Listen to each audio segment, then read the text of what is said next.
पुष्पास खमंग किचनमध्ये आपले खूप खूप स्वागत। आज आपण खमंग आणि कुरकुरीत कांदा भजी किंवा खेकडा भजी घरच्या घरी अगदी सोप्या पद्धतीने बनवणार आहोत।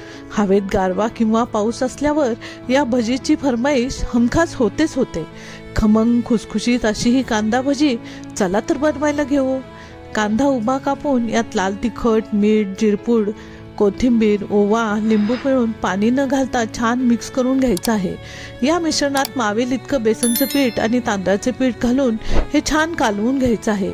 तसेच यामध्ये कडकडीत तापलेले तेल 2 चमचे घालायचे आहे आणि हे सर्व मिश्रण मिक्स करून तापलेल्या तेलामध्ये कुरकुरीत भजी तळून घ्यायची आहे आणि ही डिश सर्व करायची। हा व्हिडिओ पूर्ण पाहण्यासाठी खाली लिंक दिलेली आहे।